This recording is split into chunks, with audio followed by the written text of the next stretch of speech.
Queridos, nós temos um pregador convidado muito especial, pastor Jonatas, queria chamar ele aqui. Ele é pastor na Igreja Oceânica, ali em Itaipu.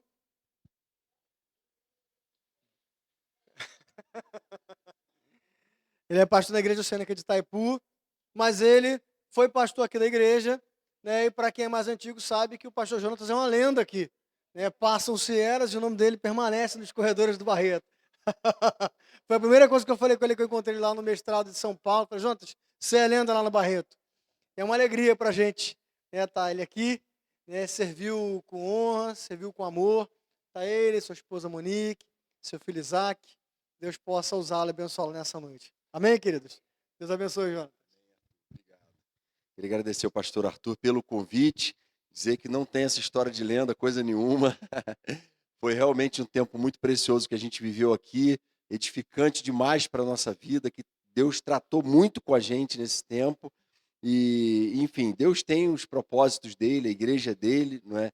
E Deus, hoje eu vejo que ele fez coisas maravilhosas aqui no meio da igreja e tem conduzido a história da igreja do Barreto, tem trazido uma nova geração, uma nova, enfim, uma linguagem nova para um novo tempo.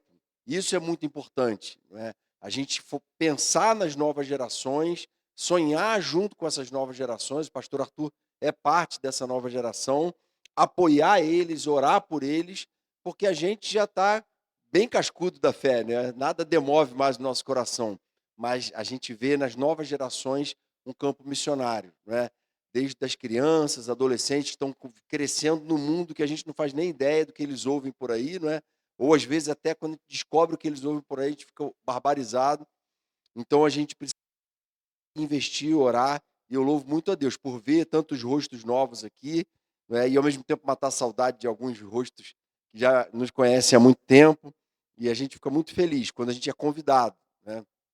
E eu queria convidar os irmãos a abrirem suas Bíblias lá no livro de Êxodo, capítulo 33. Deixa sua Bíblia aberta aí, a gente vai fazer uma oração antes de passar esse momento. Êxodo 33.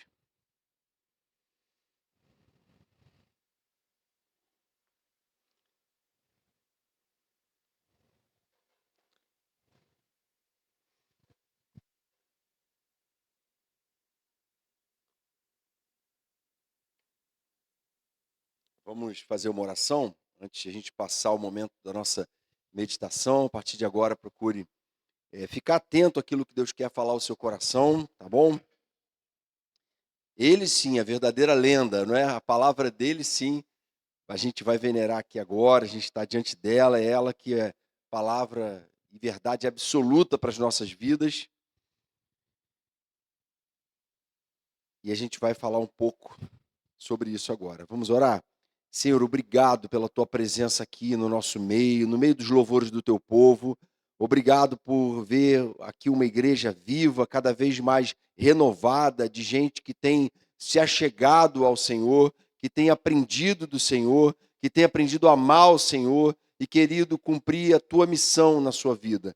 Que o Senhor continue, Senhor, capacitando a igreja do Barreto a cumprir a sua missão neste bairro, nesta cidade, e que o teu Espírito continue soprando neste lugar, transformando e convertendo vidas, e usando a vida do pastor Arthur, de todos aqueles que têm servido ao Senhor com ele aqui, para que esse lugar continue sendo um luzeiro no meio desse bairro, dissipando toda a treva, tudo aquilo que tem oprimido a vida de pessoas, que as pessoas cheguem aqui, Senhor, encontrem no Senhor consolo, renovo e um novo alento para a glória e louvor do teu nome. Nesse momento, ilumina nossas mentes enquanto lemos e meditamos na tua palavra e desperta em nós, a tua igreja, desejo por ti, desejo pelo que é santo, desejo por uma vida fiel, para que essa igreja seja uma igreja que venha desfrutar cada vez mais de verdadeira intimidade com Deus, de verdadeira fidelidade a Deus, e assim venha cumprir plenamente a sua missão, não só 27, mas 28, 29 e tantos anos pela frente que o Senhor vai dar para essa igreja. Em teu nome que te pedimos, Jesus. Amém, Senhor. Amém. A trajetória de uma igreja é sempre marcada por altos e baixos, por momentos difíceis, de lutas, mas também por momentos gloriosos, por momentos marcantes. E a gente enfrenta situações em que a gente, às vezes, na nossa própria vida pessoal, também encontra situações em que a gente fica, né, desolado, mas situações também que animam tremendamente nosso coração. E quando a gente vai para a história do povo de Israel, a gente vê que esse povo também viveu seus altos e baixos, viveu experiências memoráveis, coisas grandiosas, sinais que Deus manifestou no meio deles, enquanto eles tinham a sua trajetória marcada por essa presença também. Eles foram infiéis em alguns momentos. Eles agiram mal em alguns momentos. E o momento que a gente vai ler aqui é aquele momento em que, no capítulo 32, Moisés tinha subido o Monte Sinai, Deus tinha revelado a lei dele, inscrito nas tábuas de pedra, mas quando Moisés chega lá embaixo do monte, ele se depara com o povo erigindo um bezerro de ouro para adorar aquele bezerro.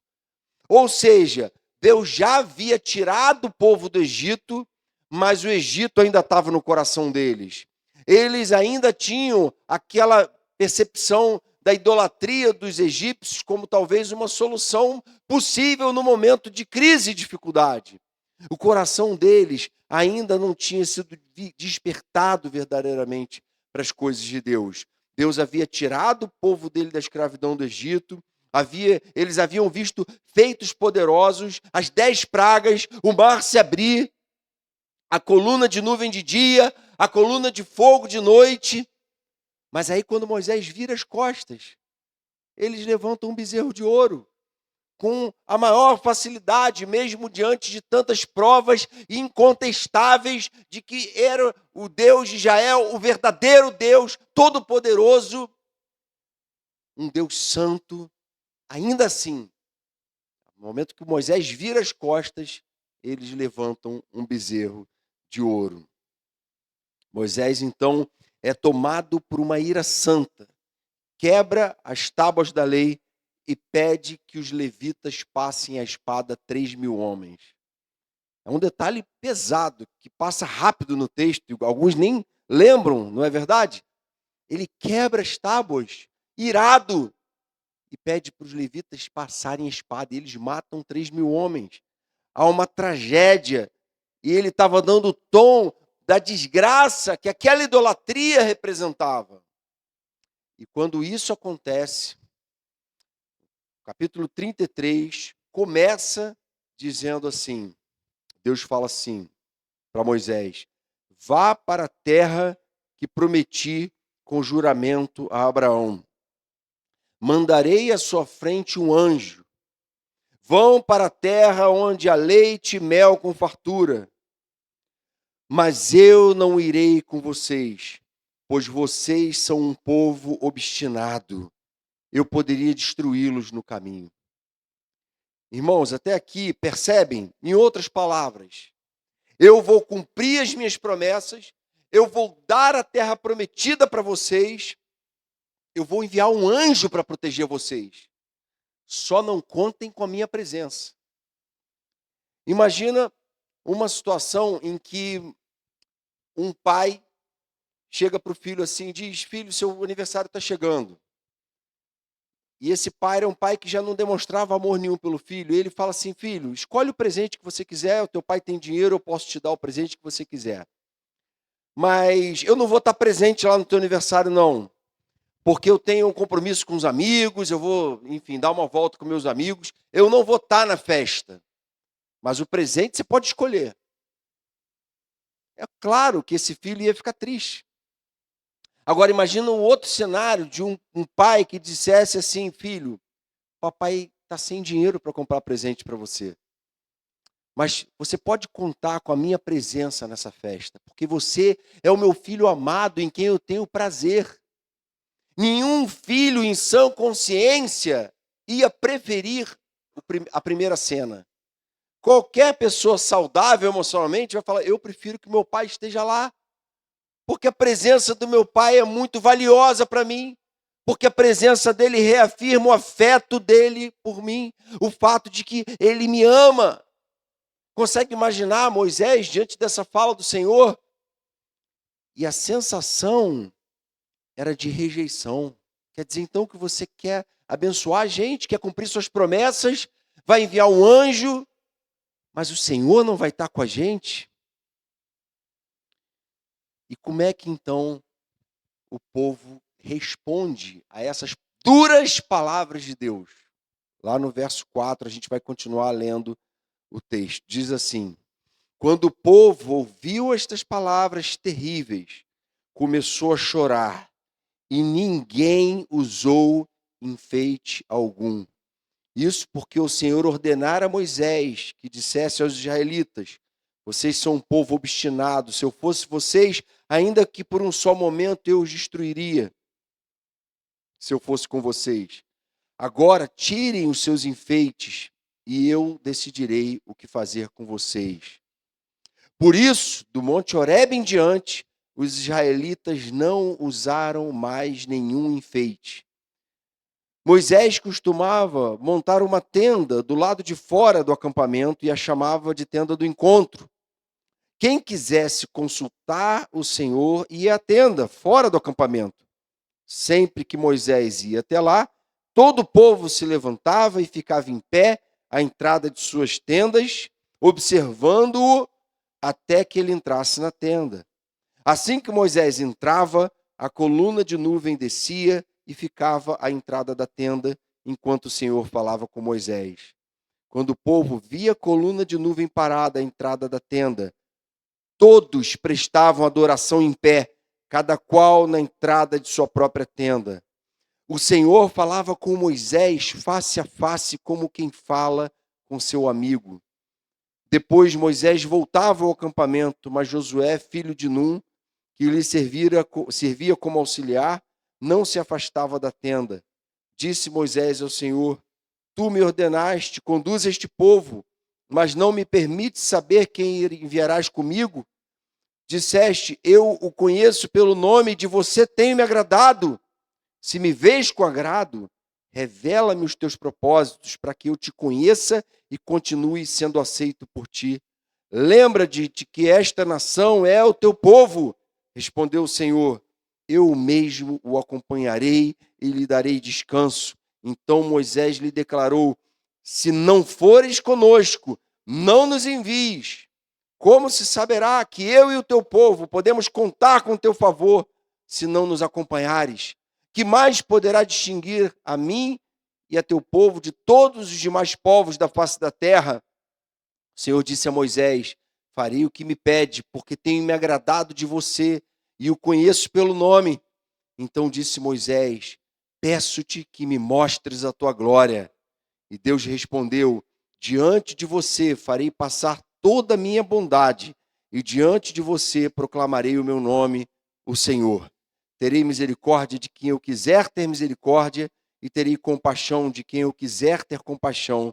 E acrescentou: você não poderá ver a minha face, porque ninguém poderá ver-me e continuar vivo. Irmãos queridos, esse texto é um texto que mostra para nós o coração de alguém, no caso aqui Moisés, que entende que absolutamente não há nada neste mundo e nesta vida mais precioso do que a presença de Deus. Moisés entendia que a presença de Deus era algo inegociável e ele não estava disposto a reconsiderar isso e a dizer assim: quem sabe o Senhor já está agraciando a gente de tantas formas que a gente não precisa da presença dele. E muitas vezes, será que a gente pode dizer que a gente tem a devida medida do desejo pela presença de Deus? Esse é o questionamento que a gente tem que se fazer.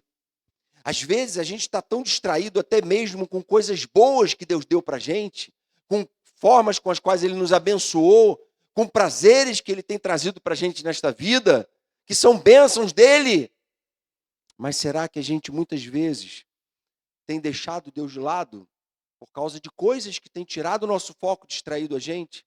E aí, nesse relato longo que a gente leu aqui, existem algumas evidências de que alguém de fato deseja Deus. E a primeira grande evidência, que é a reação do povo, é de que só existe desejo de Deus onde existe tristeza com o pecado. Não existe gente que ama a Deus, mas também ama o pecado. Eu amo a Deus, mas eu não estou disposto a abrir mão de certos pecados. Não é possível isso. Verso 4, quando o povo ouviu essas palavras terríveis, quando o povo se deu conta de quão grave era o seu pecado, a sua rebeldia, a sua idolatria, a sua impureza, quando o povo se deu conta de que eles estavam influenciados por uma cultura pagã e maldita do Egito, quando a igreja hoje começa a se dar conta de como ela está sendo cercada por uma filosofia diabólica, por ideologias infernais, e quando ela percebe que ela já se deixou influenciar por isso, e se dá conta disso, eles se arrependem e mudam de atitude. Diz o texto que Deus tinha falado, não usem mais enfeite. Não tem nada de errado com enfeite, com joias, com pedras preciosas, com metais. Foi Deus que criou essas coisas. Mas a partir do momento que eles usaram esses objetos para erigir um Deus no lugar de Deus e prestar culto a esse Deus, a partir desse momento, aqueles objetos ganharam uma outra conotação, um outro sentido. O sentido de objeto maldito. E eles então falaram, olha, não quero mais saber de usar enfeite. Vou começar a andar agora sem enfeite. Por quê? Porque eu me arrependi de ter feito aquela grande bobagem. Aquilo era um sinal evidente de arrependimento. Não é aquele remorso que não muda nada. É arrependimento verdadeiro que muda tudo. Há uma mudança de atitude do povo. E aí, a partir de agora, o modo como a gente reage às pedagogias de Deus revelam se a gente tem de fato uma vocação para andar com Ele ou não. Se a gente de fato deseja Ele ou não, não é verdade? Charles Spurgeon, pregador inglês do século XIX, tem uma frase que eu gosto muito. Ele diz o seguinte: a santificação é o lado visível da salvação. Não existe uma pessoa que é salva e não está preocupada em viver uma vida santa. Essa história é antibíblica, essa figura não existe na Bíblia. Todo verdadeiro salvo e chamado por Deus tem repulsa pelo pecado, se entristece com o pecado, quer mudar o pecado e não quer viver com naturalidade com o pecado. E a gente vive numa cultura que, ao invés de se opor ao pecado, absorve com naturalidade o pecado. Isso não estou falando da cultura secular, não, porque essa aí é a cultura babilônica, né? Que a Bíblia fala que um dia vai ter o seu juízo. Estou falando da cultura evangélica no Brasil. Existe um barateamento da graça, um desprezo pela justiça e pela santidade no meio de muita gente que se diz cristã. Algum tempo atrás, eu vi uma notícia de que a cantora Bruna Carla, talvez alguns conheçam, eu pessoalmente não conheço a música dela, mas eu achei interessante porque numa entrevista perguntaram para ela, você tem amigos homossexuais? Ela falou, claro, a gente está num mundo que tem pessoas que têm diversas formas diferentes de pecado, né? E não tem como a gente deixar de ser amigo das pessoas que têm um ou outro pecado. Mas você cantaria num casamento de dois homens? Aí ela falou, não, é claro que não. E aí logo os justiceiros do mundo gospel começaram a hostilizar aquela cantora que não estava fazendo absolutamente nada, senão falar a coisa mais básica, rudimentar da fé. Daquilo que Deus revelou como senso de base moral para a vida de um homem e de uma mulher. Ela não falou nada difícil de se entender. Ela falou o óbvio. Só que o óbvio hoje é atacado e hostilizado, não pelo mundo em relação à igreja, mas por falsas igrejas e falsos mestres e falsos profetas que vivem hoje assumindo púlpitos de igrejas. E a gente precisa estar preparado para isso. E a gente precisa olhar para essas coisas e falar: Senhor, tem tanta gente fora do teu plano, mas eu te amo, eu quero o Senhor na minha vida. É o Senhor e a tua presença que enche a minha vida de sentido. Eu não vou aceitar bezerro de ouro, de pecado, de imoralidade sexual, seja ele qual for. Eu não vou aceitar bezerro de ouro nenhum na minha vida. Muitas vezes, irmãos, a impressão que a gente tem é que falta à igreja um derramamento genuíno do Espírito. Em tempos de avivamento, você não tinha que ficar ensinando o óbvio. As pessoas saíam do bar e iam para a igreja e diziam: eu não consigo mais ficar lá.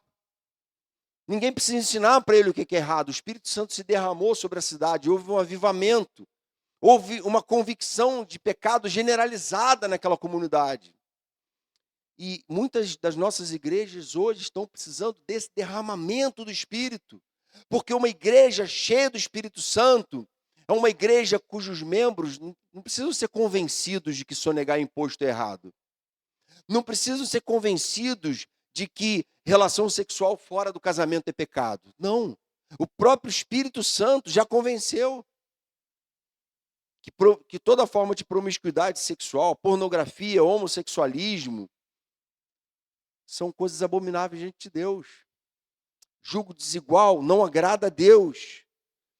Deus odeia o divórcio. Deus odeia o aborto. Essas coisas que estão sendo discutidas, será que é certo? Será que é errado?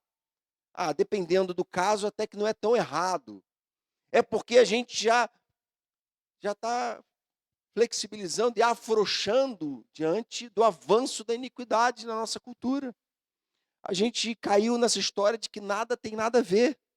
E a verdade é que quando a gente vai para a Bíblia, a gente vê que tem a ver sim. Não é só um enfeitezinho, não é só uma pedra preciosa, não é só ouro, não. Aquilo agora está associado à idolatria. Em outro contexto, aquilo não representaria nada, mas agora representa, e a gente não quer mais. A gente não quer fora daqui. E muitas vezes isso falta, e essa aceitação revela que Deus se tornou menos importante. A gente já não deseja mais tanto a Deus, porque quando a gente deseja a Deus, a gente deseja o que é santo, e a gente não negocia com a palavra. A boa notícia é que Deus sempre preserva um remanescente fiel. Quem era o remanescente fiel ali? Moisés. E o que Moisés faz? Moisés arma a tenda do encontro, Moisés vai orar.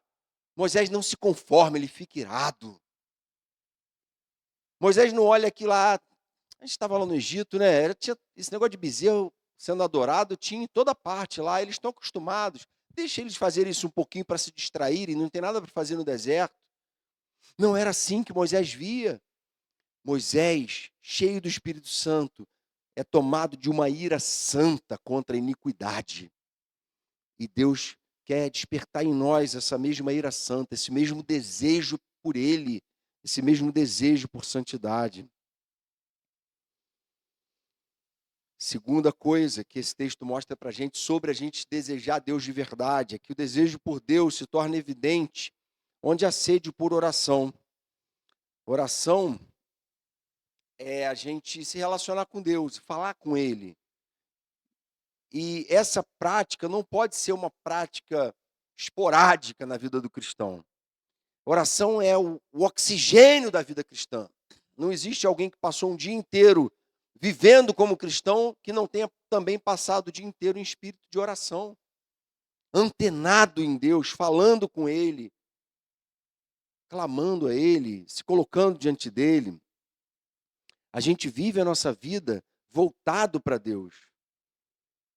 E aí, diz o texto, não que Moisés foi lá e montou a tenda. O texto diz que ele costumava montar a tenda do lado de fora do acampamento.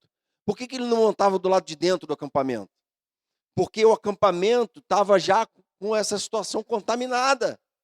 Eu vou me afastar um pouco, porque aqui tem ruído demais, tem impureza demais. Eu vou para um lugar onde as pessoas possam sair também em busca da presença de Deus. E ele monta. diante de toda aquela geração entorpecida pela idolatria do Egito. E quem quisesse consultar o Senhor, verso 7, ia à tenda fora do acampamento. Enquanto houver um remanescente fiel orando, há esperança para a igreja. Isso se aplica à minha vida, e se aplica à vida da Igreja do Barreto, à vida da Igreja Oceânica. Isso se aplica, irmãos, ao seu ministério aqui na igreja. Enquanto você for alguém que busca uma vida de intimidade com Deus, porque você deseja Deus, porque você detesta o que é impuro, enquanto você está nessa busca de viver cada vez mais perto de Deus, ter a vida cada vez mais marcada pela influência bendita da palavra de Deus, há esperança para a sua família. Enquanto você for a mulher de oração dentro da sua casa, o homem de oração, o pai e a mãe zelosos, que tem orado pelos seus filhos todos os dias, que tem clamado a Ele, e que continuam chamando o pecado de pecado, e orando e clamando para que o Senhor venha operar, há esperança para a sua casa, há esperança para a minha casa, há esperança para a igreja. E aí, o que acontece é que, enquanto Moisés estava lá orando, as pessoas se colocavam de pé e ficavam olhando aquela cena, e sendo impactadas por aquela cena, e adorando a Deus, quando Deus se manifestava a Moisés. Isso que acontece quando eu e você brilhamos como luz no meio das trevas. As pessoas olham para nós e falam: olha, eu quero ser como Jonatas. Eu quero ter essa intimidade que ele tem com Deus.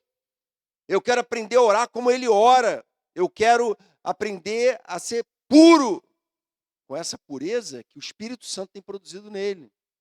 E quanta coisa Deus tem que tratar na minha vida. E a gente precisa sempre se voltar para Deus assim. Então, a oração de Moisés, a vida de oração de Moisés, não é uma coisa que para nele. Não é uma coisa que abençoa ele, ponto final.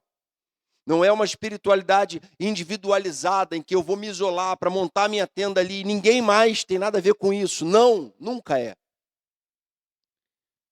Presta atenção, cada um dos nossos pecados traz um impacto negativo para o corpo de Cristo.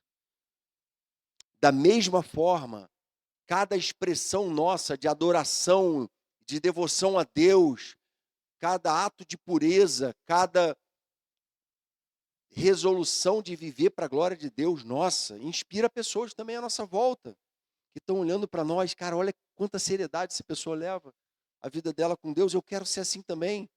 Isso vai contagiando todo o corpo de Cristo. Foi isso que aconteceu. Moisés falava com Deus face a face, como quem fala com seu amigo. E ele intercede a Deus com ousadia. Senhor, o Senhor disse que nós somos teu povo. O Senhor disse que me ama. O Senhor disse que me conhece pelo nome. O Senhor me deu um chamado, me deu uma identidade. Lembra-te que essa nação é o teu povo. Ele clama. Será que a gente pode dizer que a gente tem clamado diante das coisas que têm acontecido na nossa vida e ao nosso redor?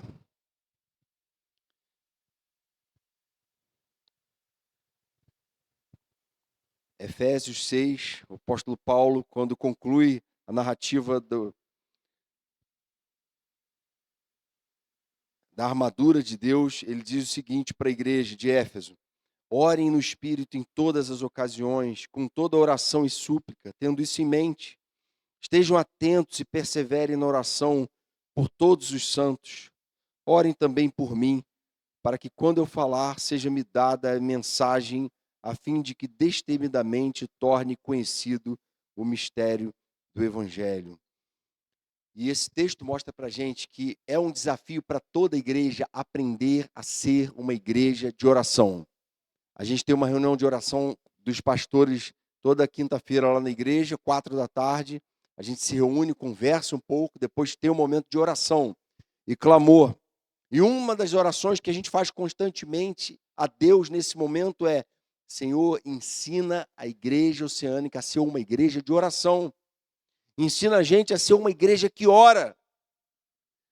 Sabe por quê, irmãos queridos? Porque se o Senhor não tiver vindo e a presença dele não tiver vindo sobre nós e não for algo perceptível, se a igreja não for tomada de temor a Deus, o trabalho pastoral fica inviável. Eu não tenho dúvida nenhuma que é assim também aqui com o pastor Arthur. Não é possível. Esse trabalho é espiritual. Ele acontece a partir do momento que a gente se relaciona com Deus e busca em Deus solução para aquilo que a gente tem vivido e as lutas que a gente tem enfrentado e os absurdos que tem nos cercado, e os pecados que tem nos assolado. A cura vem a partir do momento que a gente se volta para Deus e Deus derrama o Espírito dele sobre nós com graça. Terceira característica de que a gente é gente que deseja a presença de Deus é que quando a gente deseja a presença de Deus mais do que as suas bênçãos. Será que você pode dizer, não, eu desejo mais a presença de Deus do que as suas bênçãos? Veja bem, Deus já tinha dito que não acompanharia mais o seu povo, mas ele reafirmou a promessa de que o povo tomaria posse da terra. Ele disse que enviaria um anjo que os protegeria. Provavelmente a maioria de nós dissesse assim, negócio fechado. Tá bom. O Senhor não vai acompanhar a gente, mas pelo menos a bênção está garantida. O anjo vai estar protegendo a gente. De que mais a gente precisa? Mas Moisés não estava satisfeito. Moisés sabia que o grande presente, a grande bênção não eram as coisas que Deus podia proporcionar a ele, mas era o próprio Deus. A única garantia é o próprio Deus presente. Hoje é assim também, não é? A palavra diz que o Espírito Santo em nós é o selo da garantia da vida eterna. Havia algo para Moisés que era maior do que as promessas de Deus, era maior do que a terra prometida, era maior até mesmo do que a própria proteção de Deus. Se o Senhor não for com a gente, não nos faça subir. Que mais poderá distinguir a mim e ao seu povo de todos os demais povos da face da terra? Senhor, o que faz diferença na nossa vida é a tua presença. E Deus responde. E Deus fala, então tudo bem, sendo assim. Quer dizer então que vocês não me rejeitam. E Moisés intercede. E Deus então volta atrás naquilo que ele havia determinado, meio que testando o coração de Moisés. E uma coisa que é muito interessante nesse texto é que quando Deus diz que vai fazer o que pede, Moisés não se conforma. Ele diz assim, peço-te que me mostres a tua glória. Moisés já tinha visto feitos maravilhosos de Deus. Ele falava com Deus face a face. Ele foi um homem usado por Deus para libertar o povo de 400 anos de escravidão no Egito. Ele foi aquele por meio de quem Deus revelou a sua lei. Ele viu todos aqueles milagres e coisas grandiosas acontecerem. Mas aí, quando ele percebe que Deus está respondendo, sabe aquele cara que, ele me respondeu, quem sabe ele responde mais uma coisa que está aqui, ardendo no meu coração, que eu desejo muito. E o que era que ardia no coração de Moisés? Senhor, mostra-me a tua glória. Ele tinha intimidade com Deus, mas ele queria mais. E aí Lloyd Jones comenta essa passagem, dizendo que a gente devia ficar muito envergonhado com isso. Porque ele diz assim, olha, Moisés não viu a Cristo. Ele não conheceu a revelação como nós conhecemos, de forma tão mais avançada, com o próprio Jesus vindo, morrer no nosso lugar, o plano de redenção se concretizando de forma cabal, plena, perfeita. Ele não conheceu isso. Mas a avidez dele pela presença de Deus e por ver a glória de Deus era contagiante. E aí o Lloyd Jones diz assim, será que a gente não deveria se envergonhar porque a gente não está tão preocupado assim com a glória de Deus e com ver Deus e com mergulhar nas coisas de Deus? Por que nós nos satisfazemos com uma relação tão superficial com Deus? Se Deus quer que a gente mergulhe em águas mais profundas na relação com Ele, mergulhe na intimidade com Ele, e que a gente olhe para Moisés e busque essa mesma espiritualidade que só se sacia em Deus e mais de Deus, até o dia em que Ele vai buscar a gente para viver eternamente em glória com Ele. Mateus 6,33, Jesus diz: busquem, pois, em primeiro lugar o reino de Deus e a sua justiça, e todas as coisas que vocês estão buscando vão ser acrescentadas. Busquem em primeiro lugar ao reino de Deus. Vamos fazer isso cada vez mais. Aplicações aqui para a gente concluir. Primeira, busque desejar o que é santo. Por natureza, eu e você não desejamos o que é santo. Por isso a gente precisa buscar desejar o que é santo. A gente é inclinado porque é impuro. O problema é que a impureza mata em nós o desejo por Deus.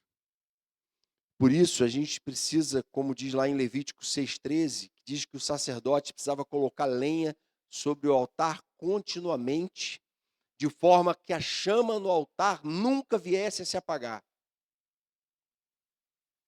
E na nossa vida com Deus é assim também. Hoje nós somos o santuário de habitação do Espírito, e o altar é o nosso coração. E se eu e você não investirmos na nossa vida devocional, não lermos a palavra, não meditarmos nela, não tivermos nosso tempo de oração, não orarmos continuamente, sem cessar, como a palavra diz, se a gente não procurar viver uma espiritualidade pujante e verdadeira, sabe o que vai acontecer? A gente vai perder o prazer no que é santo e vai voltar a ter prazer só no que é impuro. Não tem atalho, não tem outro caminho. A santificação é uma atitude, uma decisão que eu e você tomamos todos os dias. Hoje eu quero ser santo. Hoje eu vou nutrir a vida do Espírito em mim, pelos meios de graça que Deus criou para isso. Eu vou buscar Ele em oração. Quem sabe eu vou começar a jejuar uma vez por semana. Quem sabe vou fazer um plano de ler a Bíblia aí 1 ano, quem sabe 2 ou 3 anos, talvez, mas eu não vou deixar de ler a Bíblia e meditar nela e fazer dela lâmpada para os meus pés e luz para os meus caminhos. Mas eu vou buscar Deus. Eu vou tomar atitudes práticas para que a tentação de fazer um bezerro e começar a adorar e colocar o objeto de culto no lugar errado não venha a ser algo em que eu venha cair. Então, busque desejar o que é santo. Você não deseja o que é santo, eu não desejo. A gente tem que buscar a Deus para a gente só então passar a desejar o que é santo. Porque isso é produzido, esse prazer é produzido pelo Espírito no nosso coração, esse desejo. Segunda aplicação, não se conforme até ser conhecido como alguém de oração. Talvez alguns aqui, alguns irmãos mais antigos, lembrem bem claramente do pastor Antônio Elias, que até o último ano de vida dele, ele morreu com 97 anos, ele pregou aqui nesse púlpito no aniversário. Você vê como é que o nível caiu, hein, Vaguinho? Caiu, né? Na época era pastor Antônio Elias, hoje sou eu mesmo. Brincadeira, mas o pastor Antônio Elias, ele, uma vez eu lembro que, foi logo no finalzinho, talvez de 2008, por aí, foi o ano que ele morreu, ele veio aqui e pregou uma última vez, e aí um irmão que não é, um irmão não, uma pessoa que visitava a igreja, não era convertida, não tinha entregue a vida para Jesus ainda, mas ele tinha uma relação amigável com a igreja. Ele chegou para mim e falou: Jonatas, o Antônio Elias, ele fica ali na frente e só de a gente olhar para ele, a gente sente a presença de Deus. Ele não precisa nem abrir a boca para pregar.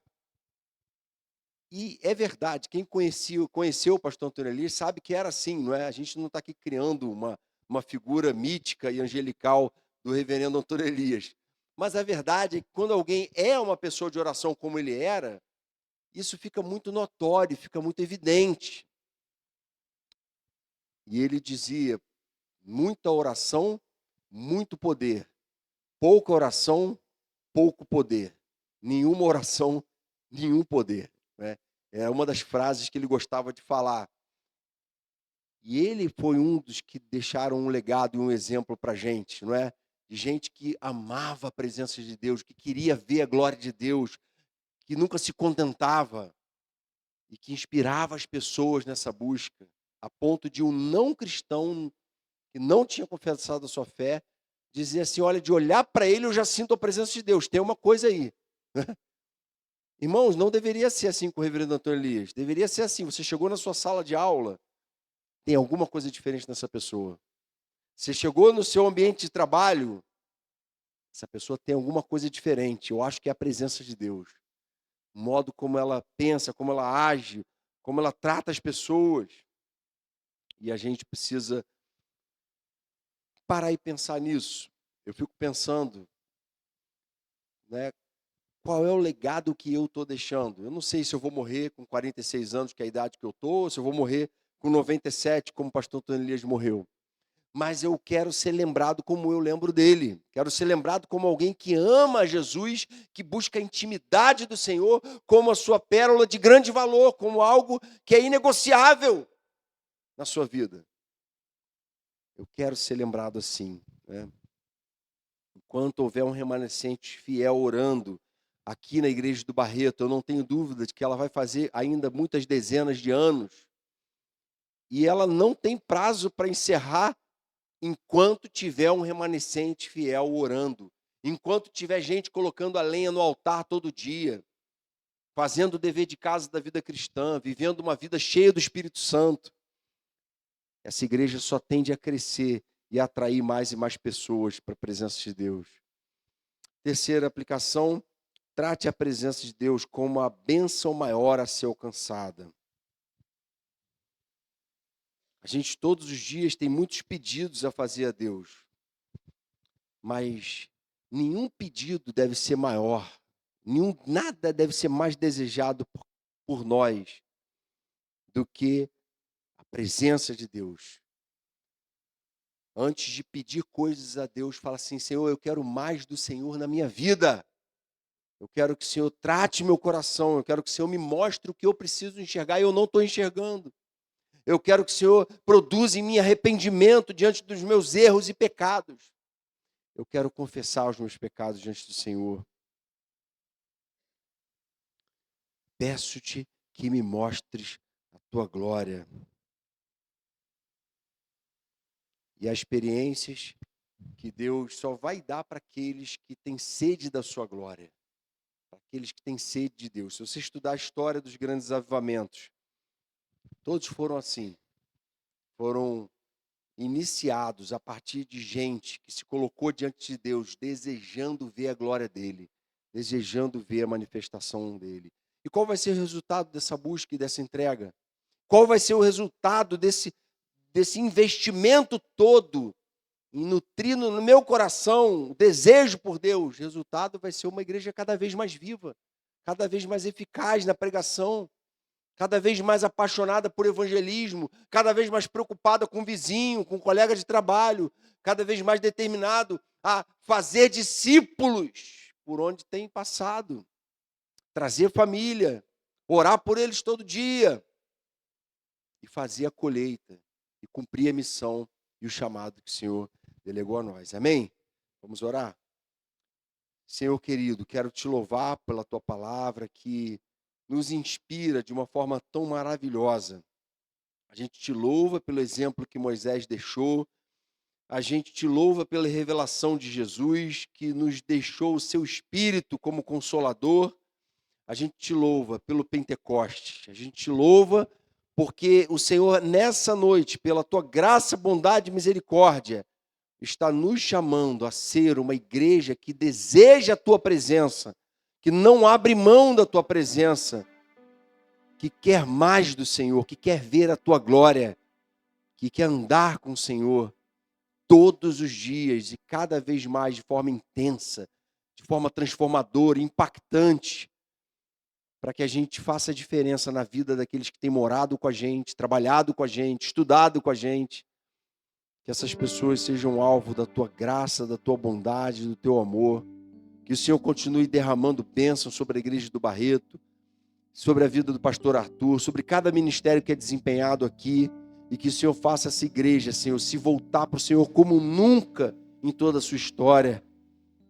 Que cada membro individualmente busque viver uma vida íntima do Senhor.